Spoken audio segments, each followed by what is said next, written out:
पिछले दिनों चाचा पशुपति पारस ने कहा चिराग पासवान उनकी पार्टी एनडीए गठबंधन का हिस्सा नहीं है। इसको लेकर जमुई सांसद चिराग पासवान ने चाचा पशुपति पारस पर करारा जवाब दिया है। अगर आप चिराग पासवान के समर्थक हैं तो चैनल को सब्सक्राइब कर एक प्यारा सा कमेंट जरूर करें। उन्होंने कहा कि प्रत्यक्ष को परमार की जरूरत नहीं है। चाचा के सामने ही एनडीए की बैठक में प्रधानमंत्री नरेंद्र मोदी जी ने मुझे गले लगाया था। एलजेपी के राष्ट्रीय अध्यक्ष सांसद चिराग पासवान ने एक बार फिर से चाचा पशुपति पारस पर हमला किया है। चिराग ने कहा है कि चाचा बोलते हैं कि मैं एनडीए का साथी नहीं हूं, लेकिन उन्हीं के सामने तो प्रधानमंत्री नरेंद्र मोदी जी ने मुझे गले लगाया था। चाचा पशुपति पारस पर चिराग का बड़ा हमला। चिराग ने कहा कि मुझे किसी से सर्टिफिकेट लेने की जरूरत नहीं है। जिनसे मुझे चाहिए, जिनसे उम्मीद है, उनसे हमारी बातचीत चल रही है। पिछले दिनों ही मीडिया को बयान देते हुए पशुपति पारस ने कह दिया था कि चिराग पासवान उनकी पार्टी एनडीए गठबंधन का हिस्सा ही नहीं है। जमुई के लोग को धोखा दे रहे हैं, डरते हैं इसलिए जमुई से भाग रहे हैं। इस पर चिराग पासवान ने अपने चाचा पर पलटवार किया है।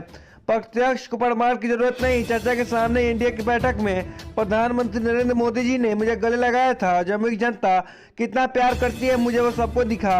मैं किसी से डरता नहीं। पिता की मौत के बाद, मेरी पार्टी तोड़ने के बाद, मुझे और मेरे परिवार को घर से निकाल देने के बाद भी हमने हार नहीं मानी।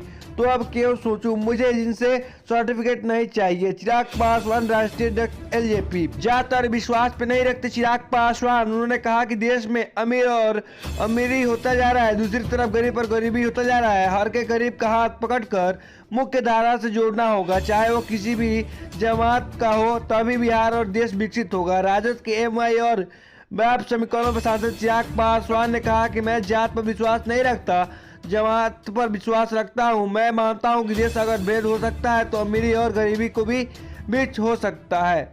ईडी इलाके पर भी बड़ा हमला। चिराग पासवान बंगाल मामले को लेकर जमुई सांसद चिराग पासवान ने विपक्षी पार्टियों पर हमला बोला। उन्होंने कहा कि पूछना चाहूंगा आईएनडीए इलाके के लोग को जो मणिपुर से गला फाड़ते नहीं थक रहे, आज बंगाल की घटना क्यों खामोश है।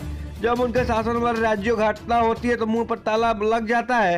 हंगामा करना सिर्फ उनका मकसद है। वीडियो अच्छी लगे तो चैनल को सब्सक्राइब और वीडियो को लाइक करना ना भूलें। धन्यवाद।